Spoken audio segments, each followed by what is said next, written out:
Selamat datang kembali di Indonesia, Perdana Menteri Tahurmatan Ruak dan seluruh delegasi. Senang dapat berjumpa kembali. Saya juga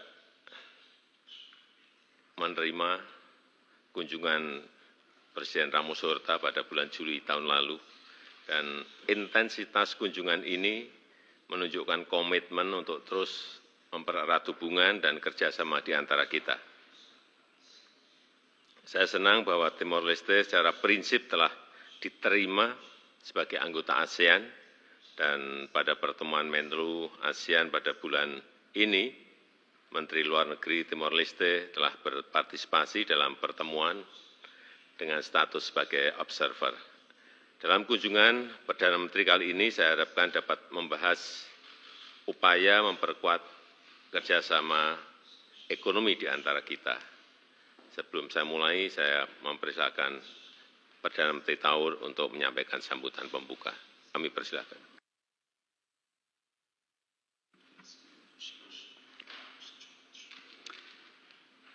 É grande prazer e uma honra que eu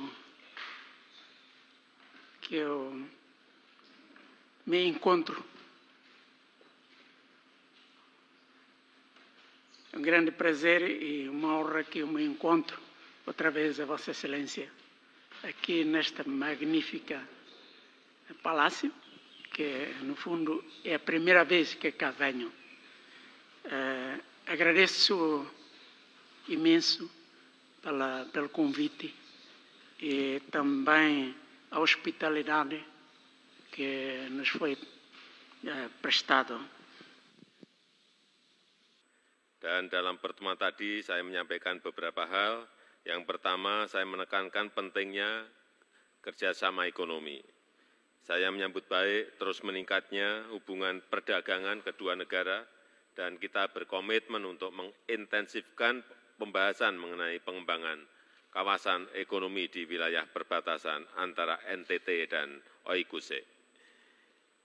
Dan untuk mendukung kerjasama ekonomi, khususnya pengembangan kawasan ekonomi di wilayah perbatasan, kita sepakat untuk mendorong dimulainya perundingan pembentukan Bilateral Investment Treaty.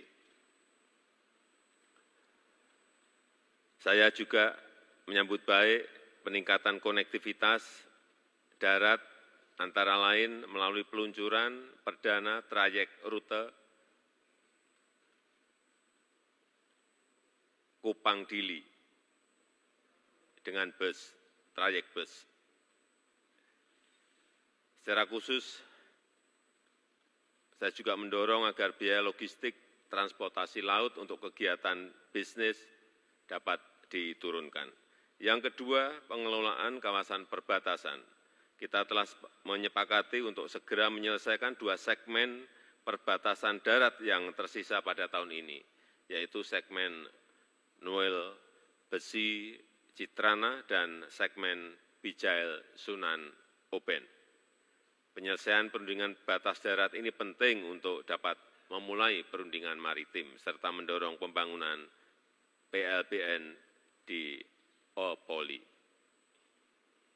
Ketiga, perkuatan kerjasama pembangunan. Sejak tahun 2006 terdapat 258 kegiatan kerjasama pembangunan Indonesia dengan Timor Leste yang melibatkan ribuan peserta Timor Leste. Dan dalam 2 tahun terakhir, Indonesia juga telah memberikan 489 beasiswa bagi pelajar Timor Leste.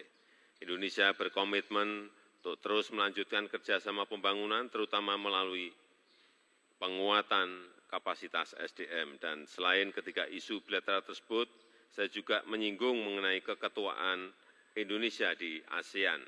Sesuai hasil KTT ASEAN di Phnom Penh, Timor Leste secara prinsip telah diterima sebagai anggota ASEAN.